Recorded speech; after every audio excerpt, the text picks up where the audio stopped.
Olá, seja muito bem-vindo. Oi, está no ar o episódio de número 23 do Conversa Segura. Exato, eu sou o Pedro. E eu sou a Maria Helena, mas a gente já é amigo há tempo suficiente, você pode me chamar de Lê. Juntos nós dois trabalhamos na Wix, que é a empresa que tem trazido as campanhas corporativas, as CPATs, para o presente. Exatamente. Enfim, vou começar o episódio de hoje já dando a boa aqui, né? Que a segurança do trabalho ela vai muito além de proteção física, regras, leis, normas, né? Vai muito, muito, muito além disso. Exatamente. Uma verdadeira cultura de segurança preza não apenas pelo bem-estar físico dos funcionários, mas também pela saúde mental e pelo desenvolvimento pessoal e comportamental de todos.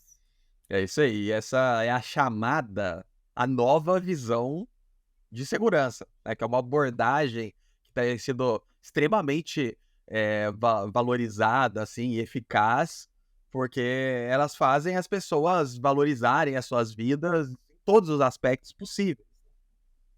Exatamente. E a gente já sabe que uma das grandes aliadas dessa nova abordagem é a segurança psicológica.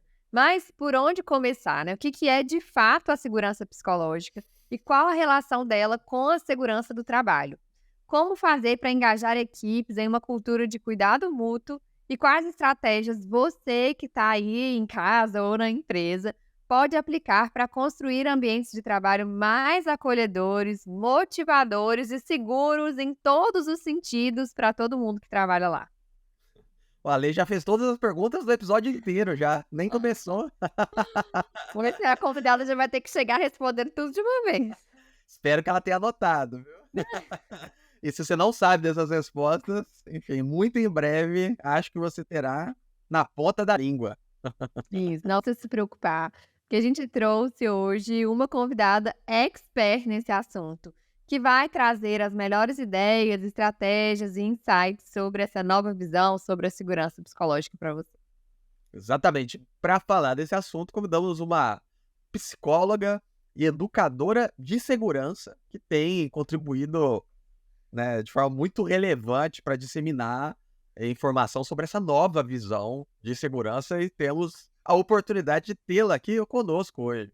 Exatamente. Ela tem como filosofia de vida que a segurança vai além do físico.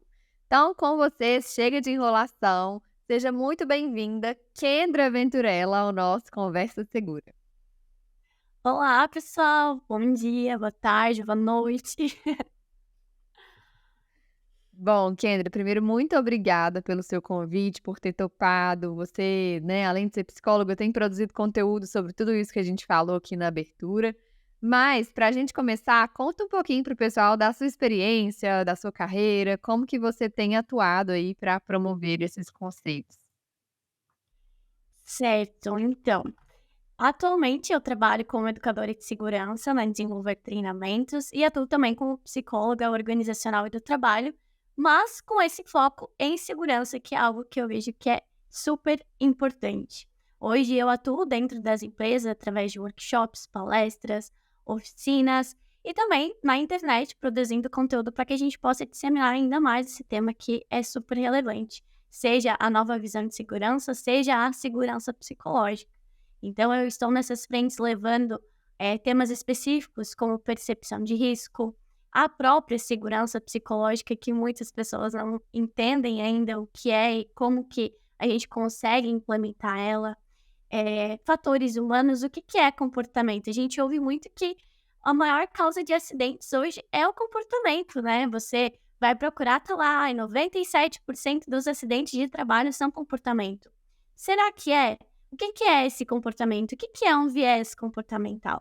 Então, eu atuo nessa área para que a gente possa gerar uma segurança no trabalho mais humanizada. É, porque se o psicológico tá em dia, a chance de ter problema também no físico é muito menor, né, faz todo sentido. E assim, você já falou 2 vezes sobre segurança psicológica, a gente já falou algumas outras também até agora e mal começamos o episódio, e assim, o nossos ouvintes todos devem estar na dúvida, né, e aí, como é que eu explico segurança psicológica? O que que exatamente é esse conceito, né? Então, vamos lá. Quando a gente fala em segurança psicológica, muitos podem pensar que ela vai estar relacionada a uma inteligência emocional, à própria terapia, né? Psicoterapia, autoconhecimento. E, na verdade, de certa forma, ela tá. Mas ela está muito mais ligada nessa relação entre o colaborador e o meio de trabalho dele. Então, mais ainda como que esse meio de trabalho se relaciona com esse colaborador, né? Porque o meio influencia o comportamento, assim como o comportamento influencia o meio. Então, nós temos que criar e gerar um espaço seguro para que esses colaboradores eles possam expor as suas ideias, expor os seus sentimentos, seus limites, mas principalmente os seus erros, né? Porque nós não expomos esses erros por medo de ser punido, por medo de ser retalhado.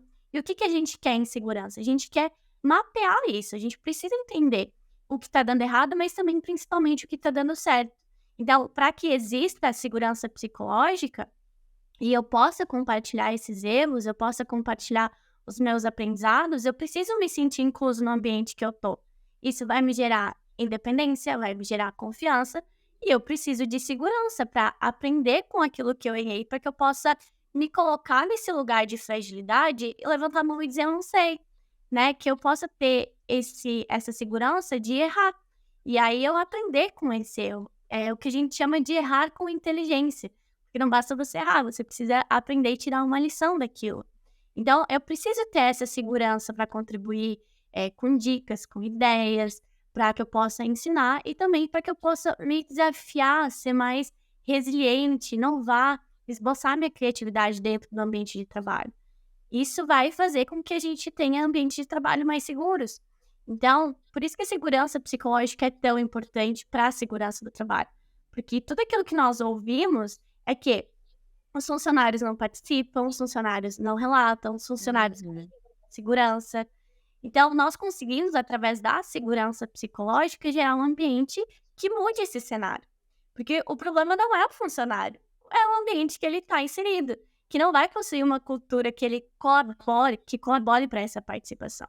Então, por isso até que eu falo que a segurança ela vai além do físico, porque ela está relacionada a isso.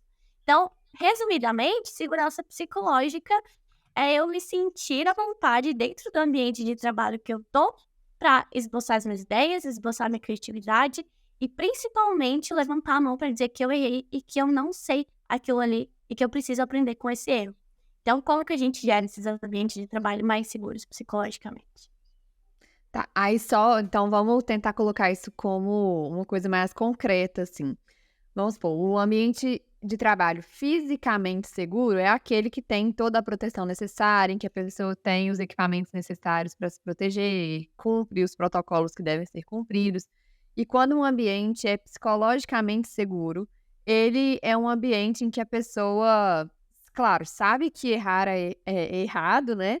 Mas que ela se sente confortável, ela tem a liberdade de se expressar, seja ela quem for, dando a sua opinião ou perguntando alguma coisa, né, ela não fica com medo, ela não sente essa pressão no sentido negativo de se dizer assim, para esboçar algum problema, alguma dúvida, alguma questão. Então é um ambiente em que é confortável para aquela pessoa ser quem ela é e fazer os questionamentos que ela precisa para conseguir cumprir as suas tarefas.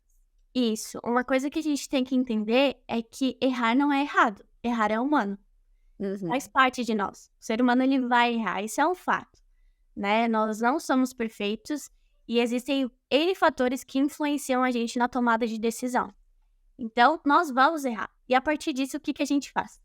Certo? Então, a segurança psicológica, essa segurança além do físico, é porque o comportamento ele não é algo palpável. As nossas decisões não são algo palpável que a gente consegue ver e que a gente consegue mudar de lugar ou organizar assim como a gente faz com o ambiente físico. Ela está na nossa mente, né? E ela é influenciada por várias coisas. Então, quando eu falo que a segurança vai além do físico, é por isso. Porque se a gente for parar para pensar o porquê que alguém se coloca em risco, o porquê que essa pessoa tomou determinada decisão, determinada escolha. Teoricamente não é racional, né? Não. E aí você vai ver várias coisas que vão somatizando e levaram ela àquilo.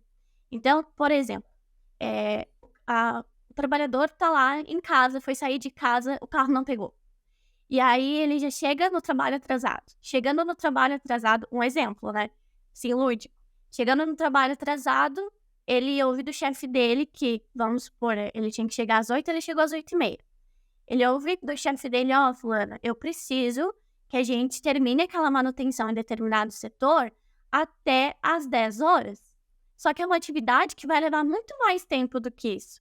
Porém, se a gente não fizer, o outro setor vai ser impactado, a gente não vai atingir nossa meta. Olha a pressão que a gente tem. E a gente tem isso dentro dos ambientes de trabalho. Então, são coisas que vão influenciando, vão somatizando dentro desse ser humano que está ali e que vai fazer com que ele tenha uma decisão que possa pôr ele em risco. Porque quando a gente fala disso, por que ele se colocou em risco? Ele, na verdade, está tentando não se pôr em risco. Porque o que é mais viável para ele, mais visível para ele?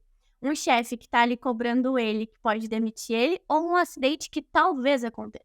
Porque o chefe está ali todo dia, mas o acidente não está.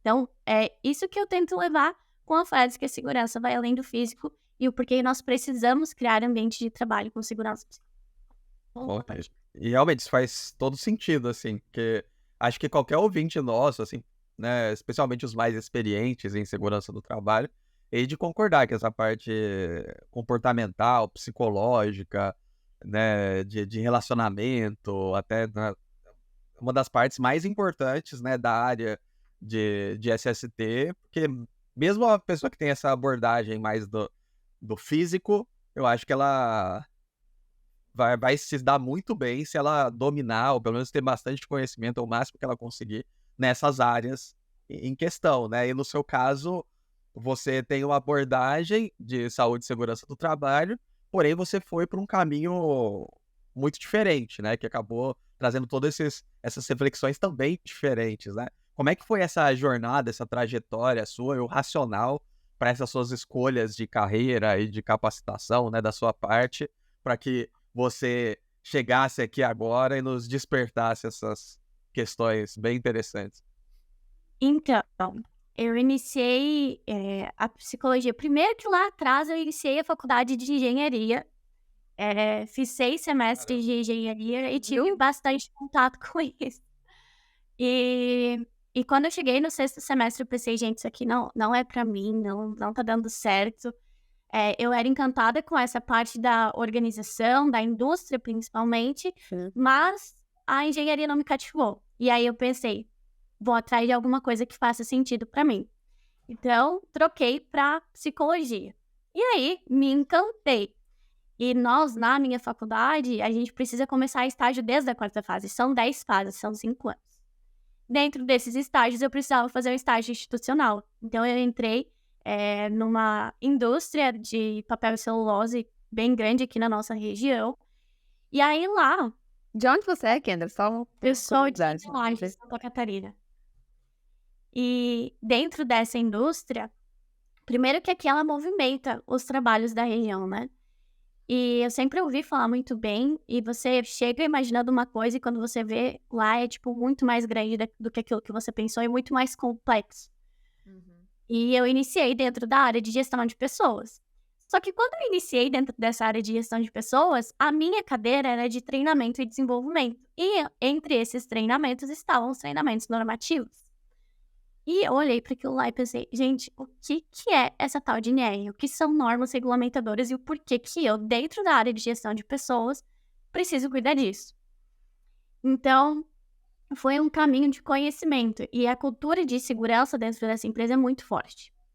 Então, também comecei a ter contato com isso e comecei a me encantar pela área de segurança. Eu pensei, nossa, gente, é super importante, não tem como a gente trabalhar sem a segurança. Não tem como a gente não ter isso dentro das empresas, essa cultura forte, né? Só que aí eu comecei a analisar que sempre que tinha algo relacionado à segurança, eles falavam, comportamento. Comportamento isso, comportamento aquilo, porque fulano tomou tal escolha. E aí era algo muito superficial.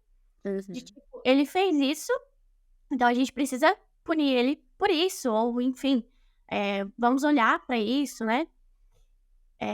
E aí eu pensei, cara, a psicologia, ela tem um espaço aí. agora eu consigo compreender por que gestão de pessoas está aqui.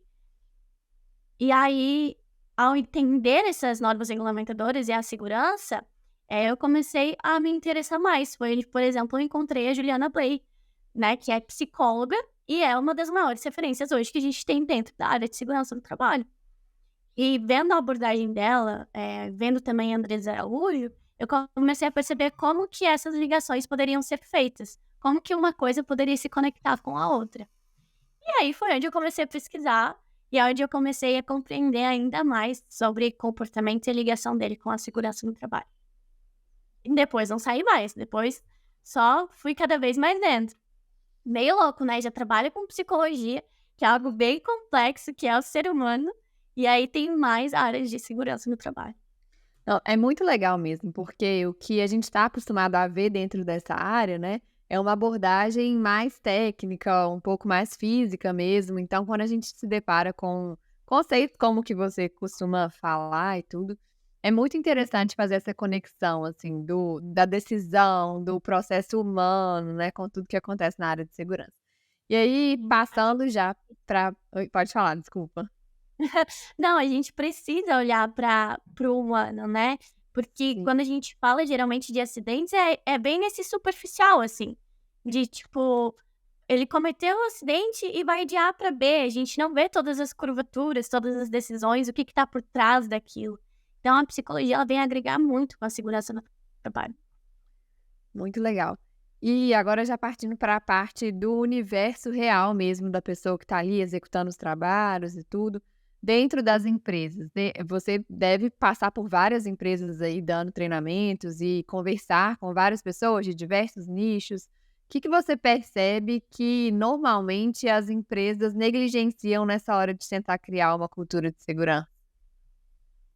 Bom, eu acredito que primeiro é necessário a gente entender que a segurança ela faz parte da cultura organizacional. Então, a gente fala cultura de segurança por um adjetivo mesmo, né? Para facilitar a nossa visualização. Mas, como eu falei, a cultura de segurança faz parte da cultura organizacional. E se a segurança é fraca na empresa, a cultura organizacional também é e vice-versa. O que a gente precisa trazer disso é que muitas vezes você vai entrar dentro das empresas, eles vão falar, não, porque a cultura organizacional daqui é muito boa, a cultura organizacional daqui funciona. E aí você vai ver que a segurança não funciona. Então, a segurança faz parte da cultura organizacional. Então, por que elas não estão relacionadas? Por que a gente traz a segurança e deixa a segurança apenas para a área de segurança? E isola uma coisa da outra. Isso é uma das coisas que eu vejo que negligencia, sabe? Então, o que a gente vê em comum nas empresas é essa separação da segurança e também que a maioria das empresas, o foco é em procedimentos e no zero acidentes. E nesses casos, geralmente as pessoas ficam de lado, porque se você quer número, as pessoas vão te dar números. E se eles são reais, aí é outra coisa. Então, quando a gente foca muito em procedimento e no zero acidente, a gente vai cobrar das pessoas números e a gente vai esquecer do que a segurança veio e por que ela está ali. Se você faz uma segurança que envolve, que gera autonomia, você realmente vai fazer o que a segurança tem o propósito, que é o cuidado com a vida. Agora, se você faz segurança focada em procedimento e zero acidentes, você está sendo muito tecnista e excluindo todos esses fatores. Então, maiores negligências. Achar que cultura de segurança não é da organização em si, que não É uma coisa à parte, né? que é uma coisa à parte, e aí você não pega, não faz um trabalho multidisciplinar com diferentes áreas, e você foca só na área de segurança. Tem essa coisa muito dentro das empresas, principalmente eu vejo aqui na minha região. Para cima a gente está tendo uma evolução, né, para cima do Brasil ali, mas aqui no sul a gente tem muito forte isso, de manter na área de segurança e querer ter esse controle. E nessa questão de focar em procedimentos e zero acidentes no técnico e não nas pessoas. Porque segurança a gente faz com as pessoas e para as pessoas. Então, nós precisamos trazer elas para perto. Assim, você comentou agora, né, sobre esse negócio da departamentalização e as consequências aplicadas nessa cultura de segurança do trabalho. Tem alguma forma de ir contra esse... Porque, né, eu arrisco dizer que a maior parte das empresas tem essa tendência, né, vai departamentalizando vai deixando as coisas tudo muito separadas, até as coisas que talvez deveriam estar mais juntas, e aí tem as consequências. Pelo visto, essa é uma das consequências que prejudicam a cultura de segurança. Tem alguma solução para isso ou é algo a tentar aprender a lidar, assim? Como é que você lida com isso na Não, prática? a gente tem que entender que a melhoria contínua é um processo da segurança.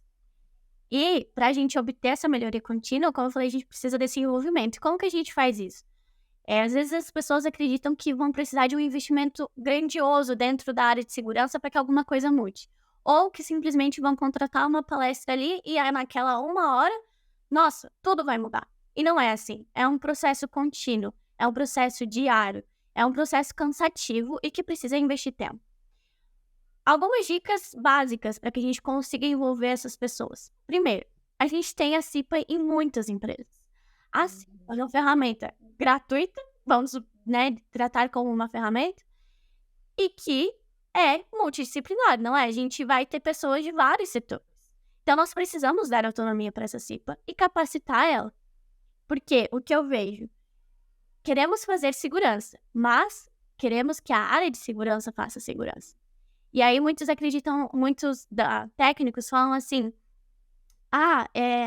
eles só fazem segurança quando a segurança tá ali. Mas a área de segurança não prende muitas coisas que poderiam ser delegadas para outros na área de segurança. O exemplo deles são os processos da CIPA. A gente vê muita empresa organizando a CIPA e não deixando muita empresa no quesito de área de segurança organizando a CIPA e não deixando a CIPA organizar. Outra coisa, DDS, você vai ver, é só técnico que faz DDS, é só engenheiro, é só a área de segurança, ou quando é mais evoluída, é só os líderes. E aí você vai ver o DDS, aquele DDS que você lê no papel, deu 5 minutinhos, um beijo, tchau, não é nem um diálogo, é um monólogo.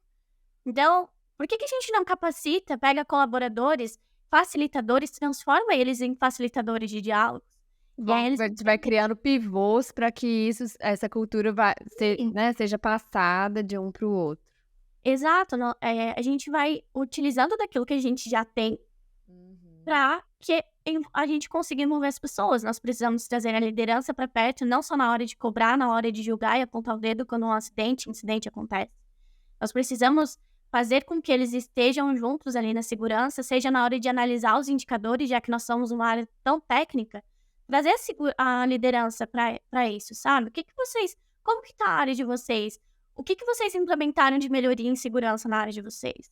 Na CIPA, dar essa autonomia, no DDS, capacitar os colaboradores para serem facilitadores de diálogos, né? E aí tem outras ferramentas, nós temos o cuidado ativo, a que a gente chama de segurança em foco, mas é quando a gente vai fazer análise comportamental. Então, trazer essas pessoas para perto e acreditar que elas são capazes de fazer isso. Elas são capazes de fazer segurança, porque nós vamos capacitar elas. Nós vamos auxiliar elas. Então, que uma das ferramentas seja isso, facilitação, levar as pessoas para frente. Descentralizar, né? Parar de prender as coisas na mão. Ok, André, assim, o outro ponto que você falou, esse eu achei ótimo também, achei super prático, interessante de aplicar. Realmente deve ser um erro muito comum em vários locais. E o outro ponto negligenciado que você pautou é essa questão, né, do acidente zero, e mais focado em dados, estatísticas e métricas. E daí uma dúvida, vamos supor, hoje eu trabalho numa empresa que 100% nisso, assim, tá lá com a placa de 0 acidentes há 253 dias, né, passou um pano para uns 3 acidentes nesse meio do caminho para manter a métrica ali.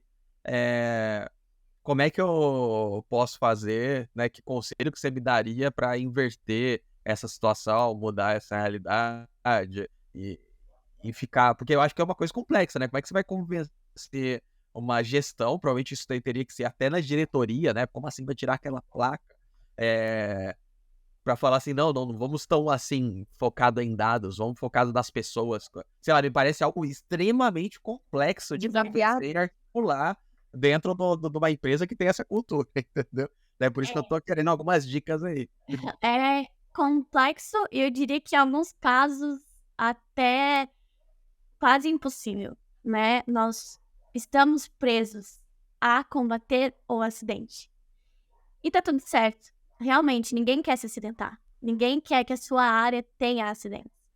Porém, nós precisamos compreender que até que ponto você bater nessa teclinha de 0 acidentes é viável. Por que eu digo isso? Pelo próprio comportamento do ser humano. Quanto mais a gente reforça algo, mais a gente vai ter. Então, se o nosso foco está no acidente, esse vai ser apenas isso.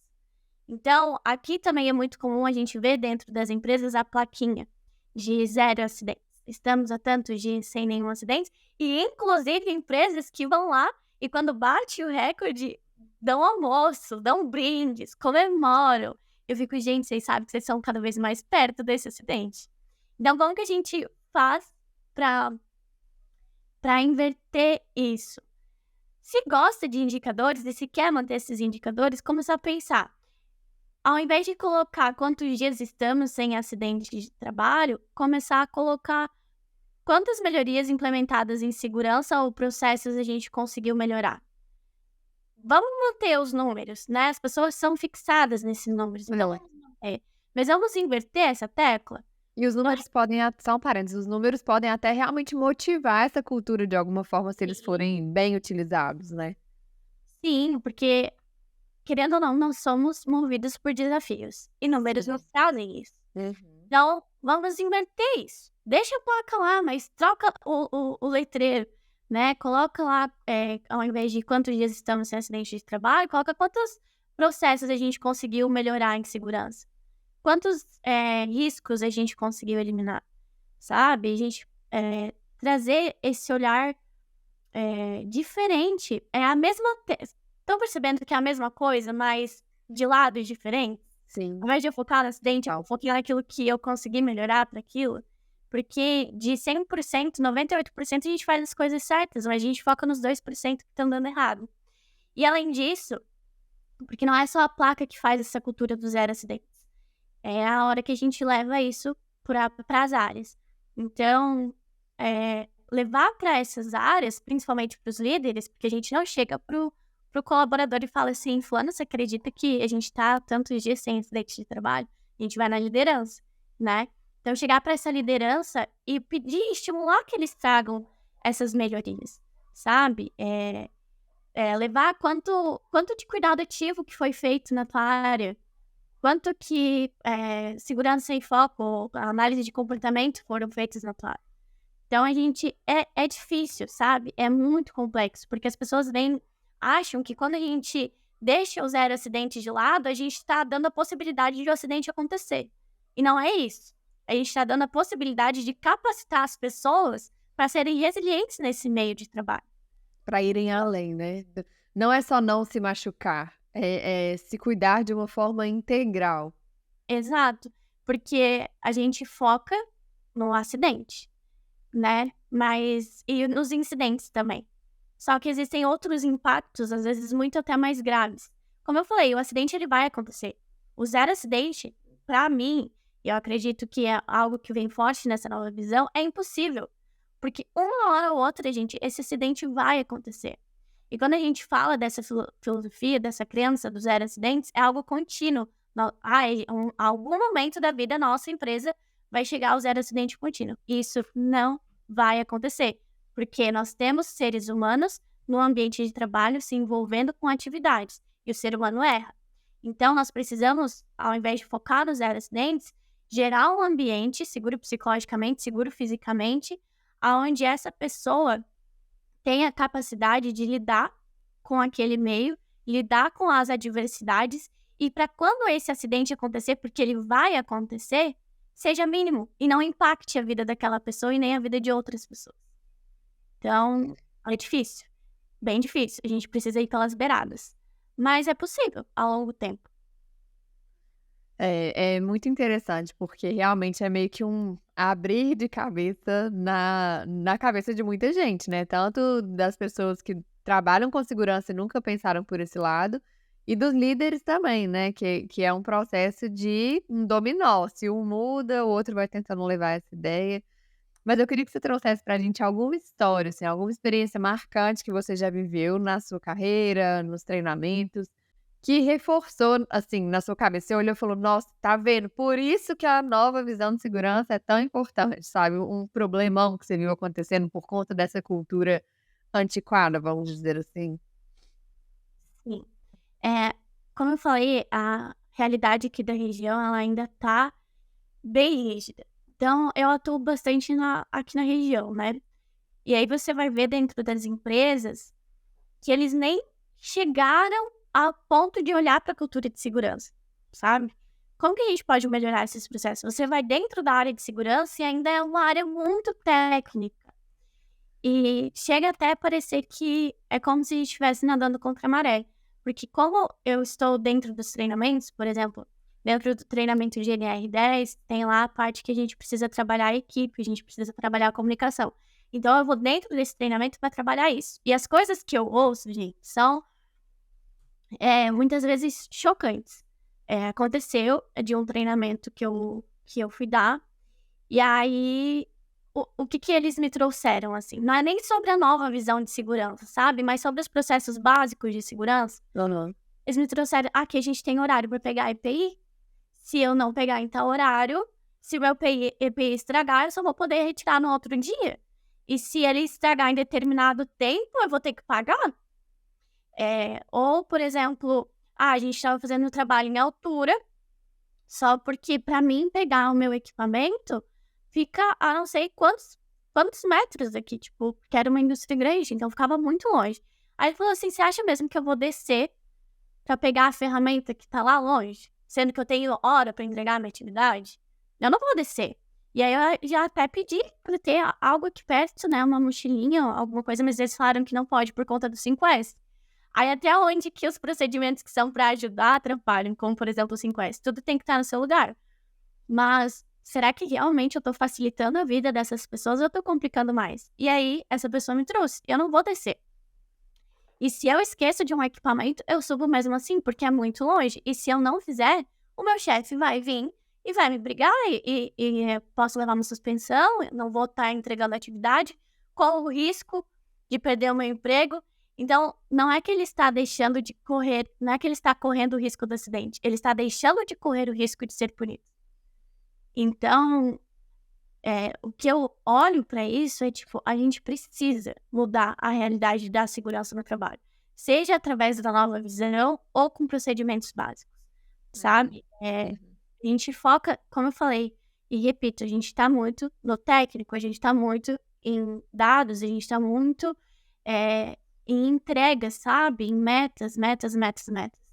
E aí até meta, a gente tem meta até para não ter acidente, gente.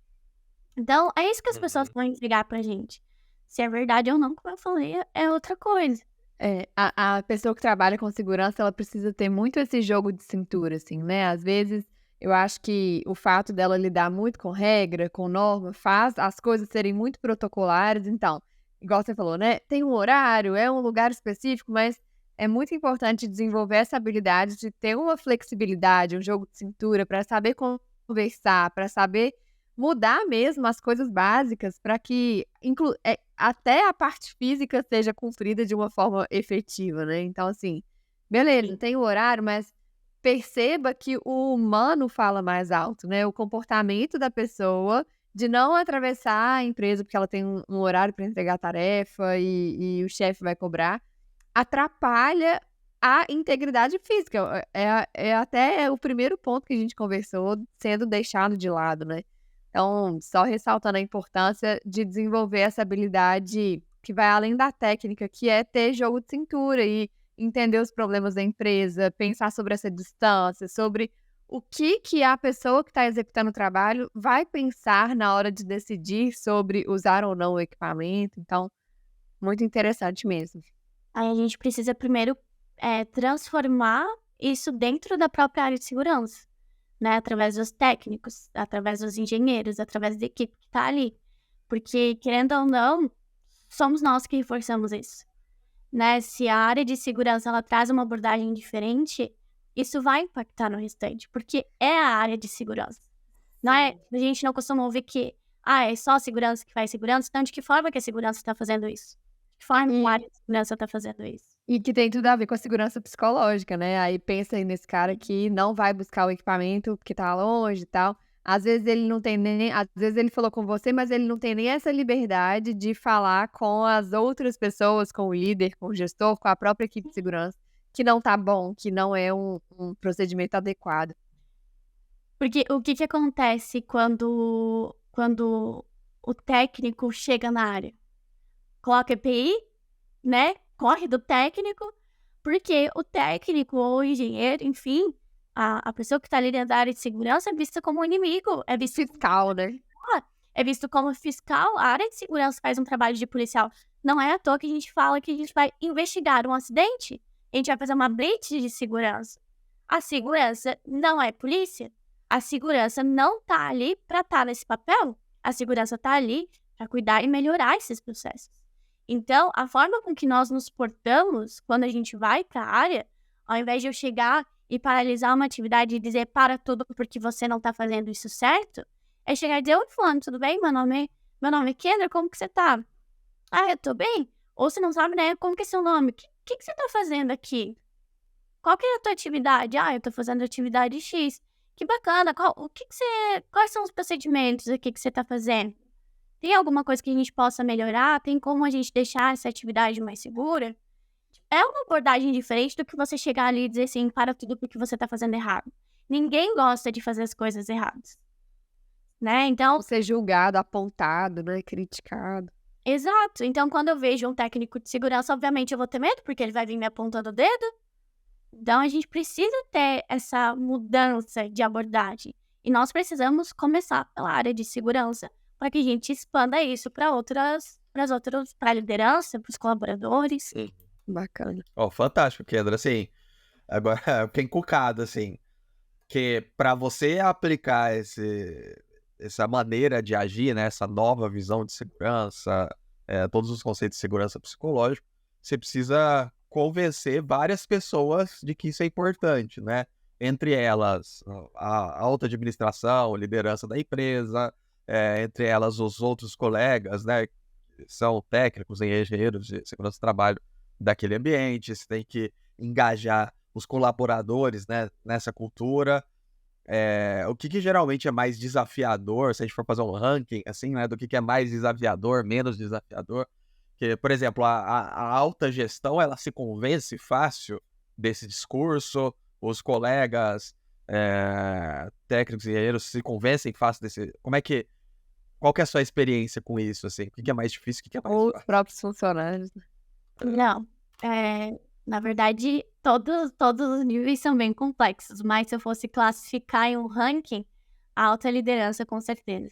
Porque eu vejo que existem técnicos e engenheiros que estão se desenvolvendo e desenvolvendo esse olhar, que conseguiram compreender quanto que a nova visão de segurança ajuda, sabe? Mas eu já vi também essas pessoas serem demitidas, porque a filosofia de vida delas, a filosofia de vida não, mas essa visão de segurança não faz parte da empresa, né? Não condiz com aquilo que eles querem. E aí a alta liderança breca isso e as pessoas são demitidas por estarem vindo com essa nova visão, porque já não aceitam mais a forma com que a gente faz, a forma com que a gente pune, né, os colaboradores. Então, em um ranking, a alta liderança é a mais difícil. Porque os técnicos, né, os engenheiros de segurança, qual que é o objetivo deles? O objetivo deles, a primeiro princípio, é dizer, zero acidentes. Mas por que você quer os zero acidentes? Para que as pessoas voltem para casa em segurança, para que elas tenham uma qualidade de vida, para que elas estejam seguras e voltem para suas famílias. Né? Eu não vejo alguém que esteja na área de segurança porque gosta de procedimento. Né? Talvez aconteça, mas... Então, se eu fosse classificar num ranking do que é mais difícil, para mim é a alta liderança. Alta liderança é mais até do que os próprios colaboradores de abraçarem isso? Sim. Porque o que acontece? Quando você tem uma alta liderança que engaja, isso vai descer para os outros níveis. Quando você tem uma alta liderança comprometida, isso vai descer para os outros níveis. Mas a gente não tem. Se a área de segurança está ali se esforçando para isso, mas a alta liderança não tá junto, não apoia, não vai ir para frente. Então, às vezes, agora, se a alta liderança tiver a fim disso, a área de segurança vai se adaptar. E aí os líderes vão se adaptar. E os colaboradores também vão. Mas, se eu tô lá com os colaboradores fazendo, a área de segurança fazendo, a liderança fazendo, mas a alta administração não tá fazendo, não reforça aquilo, não vê aquilo como algo positivo, isso vai minguar. Por quê? Porque comportamento é reforço, como a gente já falou. Então, a gente precisa ter um reforço, a gente precisa ter um reconhecimento, a gente precisa ser desafiado para isso. Isso só vai ser aprovado quando a alta liderança quiser. Mas será que ela quer? Então, para mim, é a alta liderança, com certeza. Nossa, esse episódio tá voando, mas eu vou fazer só mais uma pergunta antes da gente passar para as ping-pongs, porque é muito bom o seu conteúdo, tudo que a gente falou realmente é um abrir de olhos. E aí, só explica para o pessoal como que todo mundo pode te acompanhar no LinkedIn, nas redes sociais, para ter mais acesso a conteúdos como esse, a essas informações que você costuma compartilhar. Então, no LinkedIn e no Instagram, é só procurar pelo meu nome, porque é um nome um pouquinho diferente, né, gente? Convenhamos. Kendra Venturella, vai estar lá com 2 L's. Podem me seguir no Instagram, no LinkedIn, eu sempre estou produzindo conteúdo, fazendo live. Até no YouTube agora eu tô colocando alguns vídeos que eu acredito que contribuem, que possa evoluir, sabe? Conhecimento é poder. E eu vejo muito esse conhecimento centralizado. Porque, querendo ou não, é caro também, né? Muitas vezes a capacitação ela se torna cara. Então, por que não levar isso de graça? Então, lá vocês vão ver um pouquinho disso, tudo que eu trouxe aqui, um pouquinho mais também. Como que a gente pode trazer essas ferramentas que são gratuitas e mudar, nem que seja um pouquinho dessa cultura que é tão complexa. Então, Nossa, olha lá, Kendra Venturella. só com esse episódio aqui, eu acredito que muitos insights foram gerados. Mas vamos lá para as nossas perguntas ping-pong. Todo fim do episódio a gente conversa com os nossos convidados para a gente fazer perguntinhas rápidas, assim. E a primeira delas é uma indicação de um livro ou um material que os técnicos de segurança, engenheiros, pessoas que trabalham com segurança não podem deixar de ler de jeito nenhum. A Organização Sem Medo, da Amy Edmondson. Vai falar sobre segurança psicológica, trazer casos reais, e aí vocês vão conseguir compreender como que a segurança psicológica consegue reduzir em até 40% dos incidentes de trabalho. Legal demais. E Kendra, qual famoso te inspira? Internacional, a Amy Edmondson, e nacional, a Juliana Blade, sem dúvida. Legal. E qual foi um conselho que alguém te deu na sua carreira que mudou a sua forma de trabalhar? Lá atrás, quando eu vi que eu não queria engenharia, e aí eu tive um amigo que estava fazendo faculdade de psicologia e falou: Kendra, pelo amor de Deus, me deu um chacoalhão e disse assim: você tem tudo a ver com a área de psicologia. Se não fosse esse momento da minha vida, eu não estaria aqui. Então, né, foi esse conselho de Kendra. Acorda pra vida, Bom. psicóloga. E assim, nos dias difíceis, o que você faz pra relaxar, enfim, tranquilizar? Ouvir uma música. Às vezes, se eu quero chorar, eu vou colocar música pra chorar. Às vezes, se eu quero ficar feliz, Intensificar o momento. intensificar o momento, que a música é uma ferramenta muito importante pra isso. E quando eu posso estar no meio da natureza, com a minha família, é o que me ajuda nesses momentos difíceis. E pra gente encerrar a nossa frase de ouro, que é você completar, né, a frase, a segurança pra mim é... Cuidado. Só com essa palavra, cuidado. Se a gente praticar o cuidado ativo, que é eu cuido de mim, eu cuido do outro, deixa de ser cuidado, segurança legal, lá em cima. Aí eu vou só completar pra gente fechar tudo que a gente conversou com chave de ouro. Cuidado físico e mental, né, Kendra? Com certeza. Afinal de contas, a segurança vai além do físico.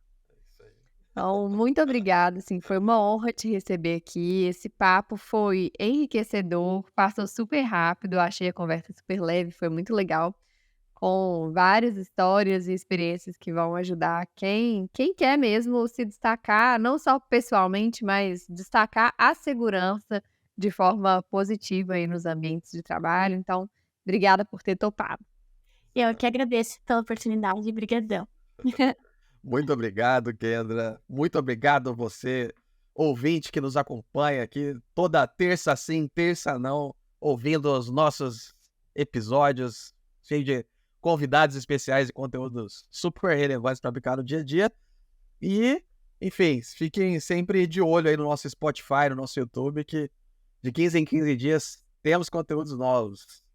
E claro, deixa aqui nos comentários também o que você achou desse episódio, quais foram as ideias que você conseguiu ter diante dessa conversa e o que você quer ver aqui no futuro também, quais convidados você gostaria de ver aqui a gente conversando, quais assuntos você tem visto aí na empresa e gostaria que a gente tratasse aqui de forma profissional, com convidados experts nisso. Então, manda aqui que a gente vai correr atrás. Inclusive, depois desse episódio, a gente se sente provocado a trazer a própria Juliana aqui, né? Sim, né, meu? Olha, se conseguirem ver, é incrível, porque falou maravilhoso. Não, maravilha, obrigado pela recomendação aí. Enfim, o Conversa Segura hoje chegou ao fim.